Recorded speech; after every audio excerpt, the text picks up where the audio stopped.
Vou comentar aqui as escolhas que fizemos sobre os temas, né? É muito interessante esse tipo de experiência porque a gente se surpreende com certas constatações que não esperava. Eu vou fazer uma leitura, nós temos uma participante que tem problema de visão, então vou fazer uma leitura aqui da ordem do que foi o resultado. Em primeiro lugar, o tema mais escolhido foi é, traumas da infância e adolescência. Segundo lugar, relacionamento amoroso, conflitos internos e transtornos emocionais. Terceiro lugar, relação com os pais. Quarto, carreira e trabalho. Quinto, doenças crônicas e relacionamento social profissional. E o sexto lugar, vícios. Veja, meninas, que os três primeiros lugares têm uma relação íntima entre eles.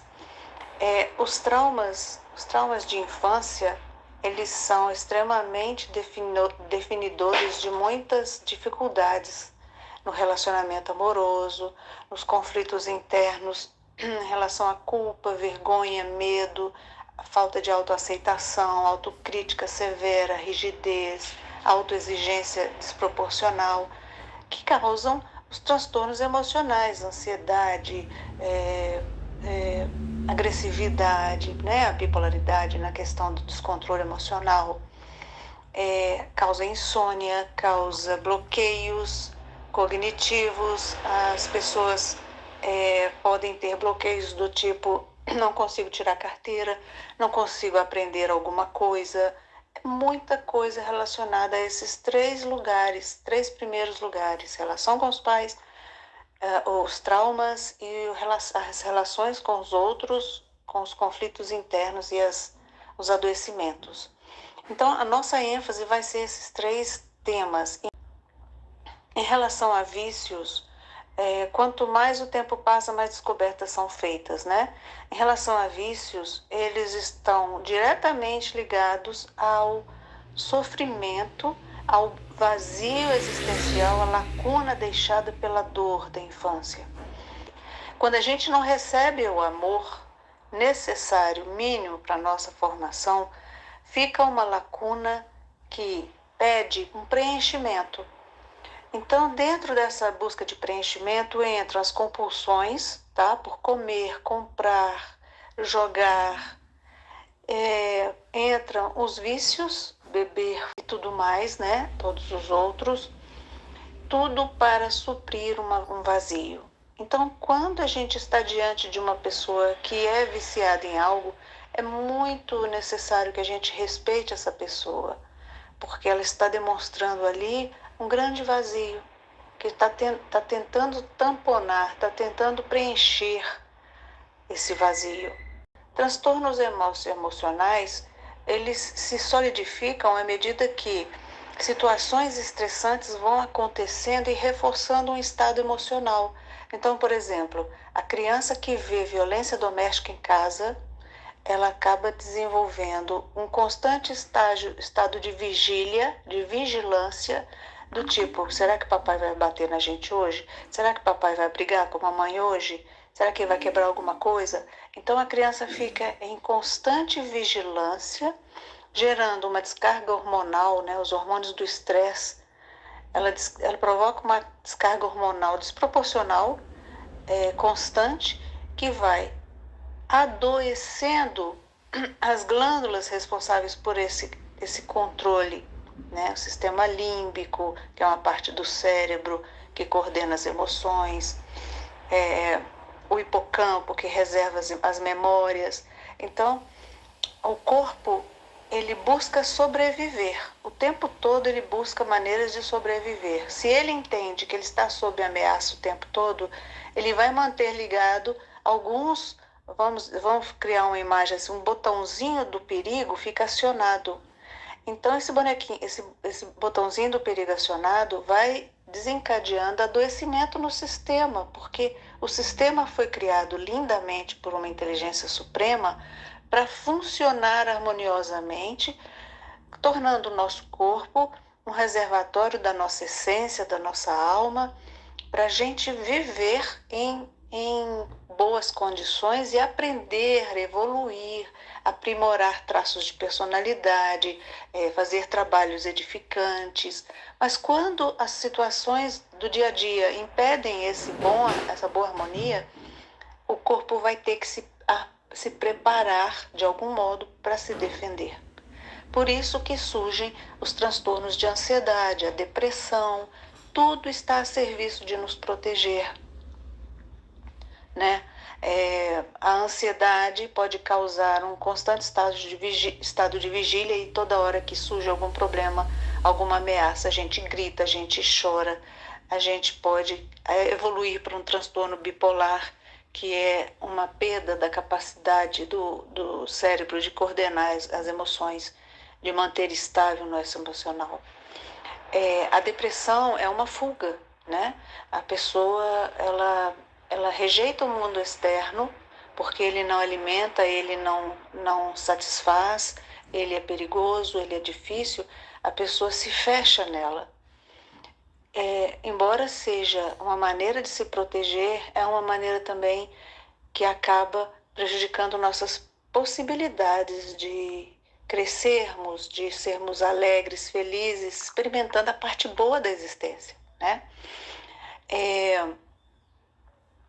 Outra coisa que eu gostaria de falar é o seguinte: dentro desses 3 temas está totalmente redondinho o enfoque do nosso trabalho, a cura dos traumas.